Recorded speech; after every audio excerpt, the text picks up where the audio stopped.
దేవుని నామమునకు మహిమ కలుగునుగాక. అనుదిన పరిశుద్ధ గ్రంథ పఠనం. అక్టోబర్ 29. ప్రార్థన. దయగల తండ్రి, కృపగల దేవ, పరిశుద్ధుడా, నీకు వందనాలు, స్తోత్రాలు. గడిచిన దినములన్నీ నీ కృపలో జ్ఞాపకం చేసుకుని మరి ఒక నూతన దినము మా జీవితాల్లో ప్రవేశపెట్టారు. మీకు వందనాలు ప్రభువా. ఈ దినం వాక్యం చదువుతుండగా నీ ఆత్మతో నింపి నడిపించండి. వాక్యం ద్వారా మాతో మాట్లాడండి, మమ్మల్ని సరిచేయండి ప్రభువా. వినిన వాక్యం మా హృదయాలు ఫలింపచేయమని యేసుక్రీస్తు అతి పరిశుద్ధ నామంలో అడిగి వేడుకొనిచున్నాం మా పరమ తండ్రి. ఆమేన్. లూకాసు వార్త 19-20 అధ్యాయములు. 19వ అధ్యాయము. ఆయన సంచరించుచు ఎరుకో పట్టణంలో ప్రవేశించి దాని గుండా పోవుచుండెను. ఇదిగో, సుంకపు గుత్తదారుడును ధనవంతుడునైన జక్కయ్య అను పేరు గల ఒకడు యేసు ఎవరో అని చూడగోరెను గాని పొట్టివాడైనందున జనులు గుంపు కూడి ఉండుట వలన చూడలేకపోయాను. అప్పుడు యేసు ఆ త్రోవను రానేయుండెను గనుక అతడు ముందుగా పరిగెత్తి ఆయనను చూచుటకు ఒక మేడి చెట్టు ఎక్కెను. యేసు ఆ చోటికి వచ్చినప్పుడు కన్నులెత్తి చూచి, జక్కయ్య, త్వరగా దిగుము, నేడు నేను నీ ఇంట ఉండవలసి ఉన్నదని అతనితో చెప్పగా అతడు త్వరగా దిగి సంతోషముతో ఆయనను చేర్చుకొనెను. అందరూ అది చూచి, ఈయన పాపి అయిన మనుష్యుని వద్ద బస చేయ వెళ్ళనని చాలా సనుగుకొనిరి. జక్కయ్య నిలవబడి, ఇదిగో ప్రభువా, నా ఆస్తిలో సగం పేదలకు ఇచ్చుచున్నాను. నేను ఎవని వద్దనైనను అన్యాయముగా దేనినైనను తీసుకొని ఎడల అతనికి 4 గంతలు మరలా చెల్లింతునని ప్రభువుతో చెప్పాను. అందుకు యేసు, ఇతడును అబ్రహాము కుమారుడు, ఎందుకనగా నేడు ఈ ఇంటికి రక్షణ వచ్చి ఉన్నది. నశించిన దానిని వెదకి రక్షించుటకు మనుష్య కుమారుడు వచ్చినని అతనితో చెప్పాను. వారు ఈ మాటలు వినుచుండగా తాను యెరూషలేమునకు సమీపమున ఉండుట వలనను దేవుని రాజ్యము వెంటనే అగుపడునని వారు తలంచుట వలనను ఆయన మరి ఒక ఉపమానము చెప్పెను. ఏమనగా, రాజకుమారుడొకడు రాజ్యము సంపాదించుకుని మరలా రావాలనని దూరదేశమునకు ప్రయాణమై తన దాసులను 10 మందిని పిలిచి వారికి 10 మీనాలు ఇచ్చి నేను వచ్చే వరకు వ్యాపారము చేయడని వారితో చెప్పెను. అయితే అతని పట్టణస్థులు అతన్ని ద్వేషించి, ఇతడు మమ్ము ఏలుట మాకు ఇష్టము లేదని అతని వెనుక రాయబారం పంపిరి. అతడు ఆ రాజ్యము సంపాదించుకుని తిరిగి వచ్చినప్పుడు ప్రతివాడును వ్యాపారం వలన ఏమేమి సంపాదించినో తెలుసుకుంటకే తాను సొమ్మిచ్చిన దాసులను తన యొద్దకు పిలువమని ఆజ్ఞాపించెను. మొదటివాడు ఆయన ఎదుటికి వచ్చి, అయ్యా, నీ మీనా వలన 10 మీనాలను లభించినని చెప్పగా అతడు, బలా, మంచి దాసుడా, నీవు ఈ కొంచెములో నమ్మకముగా ఉంటివి కనుక 10 పట్టణముల మీద అధికారివై ఉండమని వానితో చెప్పాను. అంతటా రెండోవాడు వచ్చి, అయ్యా, నీ మీనా వలన 5 మీనాలు లభించిననగా అతడు, నీవును 5 పట్టణముల మీద ఉండుమని అతనితో చెప్పాను. అంతటా మరి ఒకడు వచ్చి, అయ్యా, ఇదిగో నీ మీనా, నువ్వు పెట్టని దానిని ఎత్తుకొని వాడవును, విత్తని దానిని కోయువాడునైనా కఠినుడవు గనుక నీకు భయపడి దీనిని రుమాలను కట్టి ఉంచుతానని చెప్పాను. అందుకు అతడు, చెడ్డ దాసుడా, నీ నోటి మాటను బట్టియే నీకు తీర్పు తీర్చుదును. నేను పెట్టని దానిని ఎత్తువాడను, విత్తని దానిని కోయువాడునైనా కఠినుడనని నీకు తెలిసి ఉండగా నీవెందుకు నా సొమ్ము సావుకారుల యొద్ద ఉంచలేదు? అట్లు చేసి ఉండిన ఎడల నేను వచ్చి వడ్డీతో దానిని తీసుకుందని అని వానితో చెప్పి వీని వద్ద నుండి ఆ మీనా తీసివేసి 10 మీనాలు గల వానికి ఈయుడని దగ్గర నిలిచిన వారితో చెప్పెను.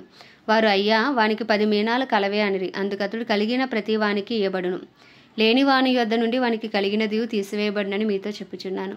మరియు నేను తమ్మును ఏలుటకు ఇష్టము లేని నా శత్రువులను ఇక్కడికి తీసుకుని వచ్చి నా ఎదుట సంహరించుడని చెప్పాను. యేసు ఈ మాటలు చెప్పి యెరూషలేమునకు వెళ్ళవలనని ముందు సాగిపోయాను. ఆయన ఒలీవల కొండ దగ్గరనున్న బేత్పగే, బేతనియా అను గ్రామముల సమీపమునకు వచ్చినప్పుడు తన శిష్యులు 2 పిలిచి, మీరు ఎదుటనున్న గ్రామమునకు వెళ్ళుడి. అందులో మీరు ప్రవేశింపగానే కట్టబడి ఉన్న ఒక గాడిద పిల్ల మీకు కనబడును. దాని మీద ఏ మనుష్యుడును ఎన్నడూ కూర్చుండలేదు. దానిని విప్పి తోలుకొని రండి. ఎవరైనాను మీరెందుకు దీన్ని విప్పుచున్నారని మిమ్మల్ని అడిగిన ఎడల ఇది ప్రభువునకు కావలసి ఉన్నదని అతనితో చెప్పుడని చెప్పి వారిని పంపెను. పంపబడిన వారు వెళ్ళి ఆయన తమతో చెప్పినట్టే కనుగొని ఆ గాడిద పిల్లను విప్పుచుండగా దాని యజమానులు, మీరు గాడిద పిల్లను ఎందుకు విప్పుచున్నారని వారిని అడిగిరి. అందుకు వారు, ఇది ప్రభువునకు కావలసి ఉన్నదనిరి. తరువాత వారు యేసును వద్దకు దానిని తోలుకుని వచ్చి ఆ గాడిద పిల్ల మీద తమ బట్టలు వేసి యేసును దాని మీద ఎక్కించి ఆయన వెళ్ళుచుండగా తమ బట్టలు దారి పొడుగునా పరిచిరి. ఒలీవల కొండ నుండి దిగుచోటికి ఆయన సమీపించినప్పుడు శిష్యుల సమూహమంతయు సంతోషించుచు, ప్రభు పేట వచ్చువాడు రాజు స్తుతింపబడునుగాక, పరలోకమందు సమాధానమును, సర్వోన్నతమైన స్థలములలో మహిమయు ఉండునుగాక అని తాము చూచిన అద్భుతములన్నిటిని గూర్చి మహాశబ్దముతో దేవునికి స్తోత్రము చేయసాగిరి. ఆ సమూహంలో ఉన్న కొందరు పరిసయ్యులు, బోధకుడా, నీ శిష్యులను గద్దింపమని ఆయనతో చెప్పగా ఆయన వారిని చూచి, వీరు ఊరకుండిన ఎడల ఈ రాళ్ళు కేకలు వేయనని మీతో చెప్పుచున్నాను నేను. ఆయన పట్టణమునకు సమీపించినప్పుడు దానిని చూచి దాని విషయమే ఏడ్చి, నీవును ఈ దినమందైనను సమాధాన సంబంధమైన సంగతులను తెలుసుకొని ఎడల నీకెంతో మేలు. కానీ ఇప్పుడు అవి నీ కన్నులకు మరుగు చేయబడి ఉన్నవి. నిన్ను దర్శించిన కాలము నీ వెరుగకుంటివి గనుక నీ శత్రువులు నీ చుట్టూ గట్టుకట్టి ముట్టడి వేసి అన్ని ప్రక్కలను నిన్ను అరికట్టి నీలో ఉన్న నీ పిల్లలతో కూడా నిన్ను నేల కలిపి నీలో రాతి మీద రాయి నిలిచి ఉండనీయి అని దినములు వచ్చినని చెప్పెను. ఆయన దేవాలయంలో ప్రవేశించి అందులో విక్రయము చేయువారితో నా మందిరము ప్రార్థనా మందిరం అని వ్రాయబడి ఉన్నది, అయితే మీరు దానిని దొంగల గుహగా చేసిరని చెప్పి వారిని వెళ్ళగొట్ట ఆరంభించెను. ఆయన ప్రతి దినమును దేవాలయంలో బోధించుచున్నప్పుడు ప్రధాన యాజకులను శాస్త్రులను ప్రజలలో ప్రధానులను ఆయనను నాశనము చేయ జూచుచుండిరి గాని ప్రజలు ఆయన వాక్యమును వినుటకు ఆయనను హత్తుకొని ఉండిరి గనుక ఏమీ చేయవలనో వారికి తోచలేదు. 20వ అధ్యాయం. ఆ దినములలో ఒకనాడు ఆయన దేవాలయంలో ప్రజలకు బోధించుచు సువార్తను ప్రకటించుచున్నప్పుడు ప్రధాన యాజకులను శాస్త్రులను పెద్దలతో కూడా ఆయన మీదకు వచ్చి, నీవు ఏ అధికారం వలన ఈ కార్యము చేయుచున్నావో ఈ అధికారం నీకు ఎవడు ఇచ్చినో మాతో చెప్పుమని ఆయనను అడిగిరి. అందుకు ఆయన, నేనును మిమ్మును ఒక మాట అడుగుదును, అది నాతో చెప్పుడి. యోహాను ఇచ్చిన బాప్తిస్మము పరలోకము నుండి కలిగినదా మనుషుల నుండి కలిగినదా అని వారిని అడగగా వారు మనం పరలోకము నుండి కలిగినదని చెప్పిన ఎడల అలాగైతే మీరు ఎందుకు అతను నమ్మలేదని ఆయన మనలను అడుగును. మనుషుల వల్ల కలిగినదని చెప్పిన ఎడల ప్రజలందరూ మనను రాళ్లతో కొట్టుదురు. ఏలయనగా యోహాను ప్రవక్త అని అందరూ రూఢిగా నమ్ముచున్నారని తమలో తాము ఆలోచించుకొని అది ఎక్కడ నుండి కలిగినదో మాకు తెలియదని ఆయనకు ఉత్తరమిచ్చిరి. అందుకు యేసు, ఏ అధికారం వల్ల ఈ కార్యములు చేయుచున్నానో నేను మీతో చెప్పనని వారితో అనెను. అంతటా ఆయన ప్రజలతో ఈ ఉపమానం చెప్పసాగిన. ఒక మనుష్యుడు ద్రాక్ష తోట నాటించి కాపులకు గుత్తకిచ్చి దేశాంతరము పోయి బహుకాలం ఉండెను. పంటకాలమందు అతడు ఆ ద్రాక్ష తోట పంటలో తన భాగమిమ్మని ఆ కాపుల యొద్ద ఒక దాసుని పంపగా ఆ కాపులు వానిని కొట్టి వట్టి చేతులతో పంపివేసిరి. మరలా అతడు మరి ఒక దాసుని పంపగా వారు వానిని కొట్టి అవమానపరిచి వట్టి చేతులతో పంపివేసిరి. మరలా అతడు మూడవ వాని పంపగా వారు వానిని గాయపరిచి వెలుపలకి త్రోసివేసిరి. అప్పుడు ఆ ద్రాక్ష తోట యజమానుడులే, నేనేమి చేతును, నా ప్రియకుమార్ని పంపుదును, ఒకవేళ వారు అతన్ని సన్మానించెదరు అనుకొనెను. అయినను ఆ కాపులు అతనిని చూచి, ఇతడు వారసుడు, ఇతని ఈ స్వాస్యము మనదగునట్లు ఇతని చంపుదము రండని ఒకరితోనొకరు ఆలోచించుకుని అతనిని ద్రాక్ష తోట వెలుపలికి త్రోసివేసి చంపిరి. కాబట్టి ఆ ద్రాక్ష తోట యజమానుడు వారికి ఏమి చేయును? అతడు వచ్చి ఆ కాపులను సంహరించి తన ద్రాక్ష తోటను ఇతరులకు ఇచ్చునని ఆయన చెప్పగా వారు విని అట్లు కాకపోవును గాక అనిరి. ఆయన వారిని చూచి, అలాగైతే ఇల్లు కట్టువారు నిషేధించిన రాయి మూలకు తలరాయి ఆయను అని వ్రాయబడిన మాట ఏమిటి? ఈ రాతి మీద పడు ప్రతి వాడును తొణకలైపోవును, కానీ అది ఎవని మీద పడునో వానిని నలిచేయనెను. ప్రధాన యాజకులను శాస్త్రులను తమను గూర్చి ఉపమానం ఆయన చెప్పినని గ్రహించి ఆ గడిలోనే ఆయనను బలాత్కారముగా పట్టుకున్న సమయము చూచిరి గాని జనులకు భయపడిరి. వారు ఆయనను కనిపెట్టుచు అధిపతి వశమునకు అధికారమునకును ఆయనను అప్పగించుటకే ఆయన మాటలు యందు తప్పు పట్టవలనని తాము నీతిమంతులను అనిపించుకొని వేగుల వారిని ఆయన వద్దకు పంపిరి. వారు వచ్చి, బోధకుడా, నీవు న్యాయముగా మాట్లాడుచును బోధించుచున్నావు, నీవెవని యందును మోమాటము లేక సత్యముగానే దేవుని మార్గమును బోధించుచున్నావని ఎరుగుదుము. మనము కైసరునకు పన్ను ఇచ్చుట న్యాయమా కాదా అని ఆయనను అడిగిరి. ఆయన వారి కుయుక్తిని గుర్తెరిగి, ఒక దేనారము నాకు చూపుడి, దీని మీద రూపమును పైవ్రాతువి ఎవనివని అడగగా వారు కైసరు అనిరి. అందుకు ఆయన, అలాగైతే కైసరువి కైసరునకును దేవునివి దేవునికిని చెల్లించుడని వారితో చెప్పెను. వారు ప్రజలు ఎడుత ఈ మాటలులో తప్పు పట్టనేరక ఆయన ప్రత్యుత్తరమునకు ఆశ్చర్యపడి ఊరకుండిరి. పునరుద్ధానము లేదని చెప్పడి సద్దుకైలు కొందరు ఆయన వద్దకు వచ్చి ఆయనను ఇట్లా అడిగిరి, బోధకుడా, భార్య బ్రతికి ఉండగా ఒకని సహోదరుడు సంతానము లేక చనిపోయిన ఎడల అతని సహోదరుడు అతని భార్యను పెండ్లి చేసుకుని తన సహోదరునికి సంతానము కలుగజేయవలనని మోషే మనకు వ్రాసి ఇచ్చెను. 7 సహోదరులుండిరి. మొదటివాడు ఒక స్త్రీని పెండ్లి చేసుకుని సంతానం లేక చనిపోయాను. రెండవ వాడును మూడవ వాడును ఆమెను పెండ్లి చేసుకునిరి. ఆ ప్రకారమే 7 ఆమెను పెండ్లాడి సంతానము లేకయే చనిపోయిరి. పిమ్మట ఆ స్త్రీయు చనిపోయాను. కాబట్టి పునరుద్ధానమందు ఆమె వారిలో ఎవనికి భార్యగా ఉండును? ఆ 7 ఆమె భార్యగా ఉండెను గదా అనిరి. అందుకు యేసు, ఈ లోకపు జనులు పెండ్లి చేసుకుందరు, పెండ్లికి ఇయ్యబడుదురు గాని పరమును మృతుల పునరుద్ధానమును పొందుటకు యోగ్యులని ఎంచబడిన వారు పెండ్లి చేసుకొనరు, పెండ్లికి ఇయ్యబడరు. వారు పునరుద్ధానంలో పాలువారై ఉండి దేవదూత సమానులను దేవుని కుమారులనై ఉందురు గనుక వారికను చావనేరరు. పొదను గురించిన భాగంలో ప్రభు అబ్రహాము దేవుడనియు ఇస్సాకు దేవుడనియు యాకోబు దేవుడనియు చెప్పుచు మృతులు లేతురని మోషే సూచించెను. ఆయన సజీవులకే దేవుడు కాని మృతులకు దేవుడు కాడు. ఆయన దృష్టికి అందరూ జీవించుచున్నారని వారికి ఉత్తరమిచ్చెను.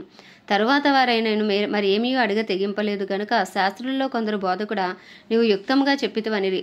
ఆయన వారితో, క్రీస్తు దావీదు కుమారుడని జనులు ఎలాగూ చెప్పుచున్నారు? నేను నీ శత్రువులను నీ పాదములకు పాదపీఠముగా ఉంచు వరకు నీవు నా కుడిపార్శ్వమున కూర్చుండమని ప్రభువు నా ప్రభుతో చెప్పెను అని కీర్తన గ్రంథంలో దావీదే చెప్పియున్నాడు. దావీదు ఆయనను ప్రభు అని చెప్పిన ఎడల ఆయన ఎలాగో అతని కుమారుడగునని చెప్పెను. ప్రజలందరూ వినుచుండగా ఆయన ఇట్లా నేను శాస్త్రులను గూర్చి జాగ్రత్త పడుడి. వారు నిలువుటంగీలు ధరించుకుని తిరుగు గోరుచు సంత వీధులలో వందనములను, సమాజ మందిరంలో అగ్రపీఠములను, విందులలో అగ్రస్థానములను కోరుదురు. వారు విధవరాండ్ర ఇండ్లను దిగమింగుచు మాయావేషముగా దీర్ఘ ప్రార్థనలు చేయుదురు. వారు మరి విశేషముగా శిక్ష పొందుదురని తన శిష్యులతో చెప్పాను. ఆమేన్. దేవుడి పరిశుద్ధ వాక్యం మన వినికిడిలో దీవించును గాక. ప్రార్థన. దయగల తండ్రి, కృపగల దేవ, పరిశుద్ధుడానికి వందనాలు, స్తోత్రాలు. జీవాధిపతి, న్యాయాధిపతి, మహిమ ఘనతకు అర్హుడా, యోగ్యుడా, పూజ్యుడా తండ్రి, నీకు వందనాలు.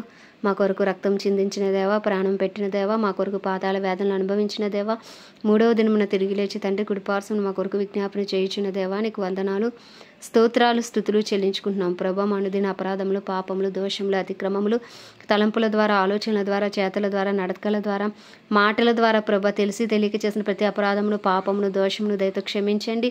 నీ పరిశుద్ధ రక్తంతో మమ్మల్ని కడగండి, పవిత్రపరచండి, పరిశుద్ధపరచండి. నీ సన్నిధి కాంతి మా మీద ప్రకాశింపచేయండి. మా కుటుంబస్తుల పాపం సైతం దయతో క్షమించండి.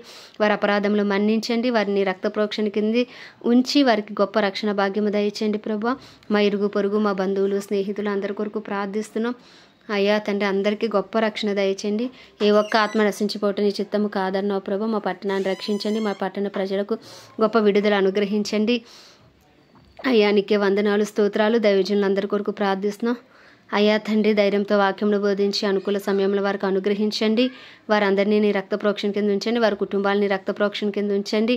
అయ్యా నాయనా, అయ్యా నీ చిత్తం వారి జీవితాల్లో జరిగించండి. వారి అవసరాలన్నీ నీ మహిమేశ్వర్యంలో తీర్చండి ప్రభువా. క్రైస్తవులందరినీ రూపాంతరపరిచి నీ రూపులోకి మార్చుకోండి. నీ సన్నిధి కాంతి ప్రతి క్రైస్తవ మీద ప్రకాశింపచేయండి.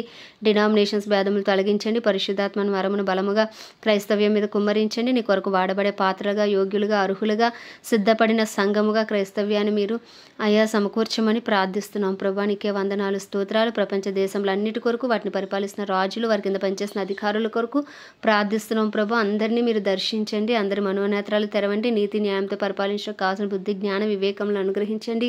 సత్యంలోనికి నడిపించండి ప్రభా. మార్గము, జీవములోనికి నడిపించండి ప్రభా. నాయన నీకే వందనాలు, స్తోత్రాలు, స్తుతులు చెల్లించుకుంటున్నాం.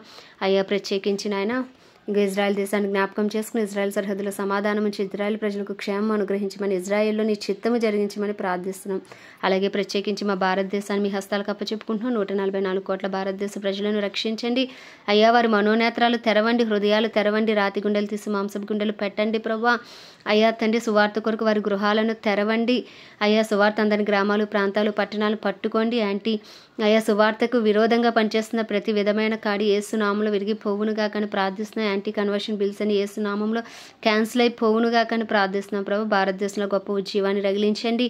అయ్యా తండ్రి, భారతదేశ ప్రజలను మీరే రక్షించమని అయ్యా నాయన మీ హస్తాలకు అప్పచెప్పుకుంటాం. మా దేశ ప్రధాని గారిని, అయ్యా తండ్రి, ప్రెసిడెంట్, వైస్ ప్రెసిడెంట్లను, నాయన అయ్యా చీఫ్ మినిస్టర్స్ని, ఎమ్మెల్యేలు, ఎంపీలను మీ హస్తాలకు అప్పచెప్పుకుంటున్నాం. ఐఏఎస్, ఐపీఎస్ అధికారులను మీ హస్తాలకు అప్పచెప్పుకుంటున్నాం. వారి పరిపాలన విషయంలో నీ కృప కలుగునుగాక. నీ చిత్తానుసారంగా వారి పరిపాలన చేయనట్లు వారికి కావాల్సిన బుద్ధి, జ్ఞాన, వివేకములను మీరు అనుగ్రహించమని వేడుకుంటూ ప్రభా. అయ్యా ఉదయకాలం నీ చిన్ని ప్రార్థన మనవి నీ పాద సన్నిధికి చేర్చుకోమని యేసుక్రీస్తు అతి పరిశుద్ధ నామంలో అడిగి వేడుకొంచున్నాం మా పరమ తండ్రి. ఆమెన్. పరలోకమందున్న మా తండ్రి, నీ నామం పరిశుద్ధపరచబడును గాక. నీ రాజ్యము వచ్చును గాక. నీ చిత్తము పరలోకమందు నెరవేర్చబడుచున్నట్లు భూమి అందు నెరవేర్చబడును గాక. మన దిన ఆహారం నేడు మాకు దయచేయము. ఎలా అపరాధం చేసిన వాడిని మేము క్షమించిన ప్రకారం మా అపరాధములను క్షమించు. మమ్మల్ని దోషం నాయన అయ్యా మమ్మల్ని శోధనలోకి తేక దుష్టుడి బారి నుండి తప్పించము. ఎందుకంటే రాజ్యము, బలము, శక్తి, మహిమయు నీవై ఉన్నది. ఆమెన్. ప్రభుయేసు రక్తమే జయం, ప్రభుయేసు వాక్యమే విజయం, ప్రభుయేసు నామంలో సంపూర్ణ విజయం కలుగును గాక. Amen, amen, amen.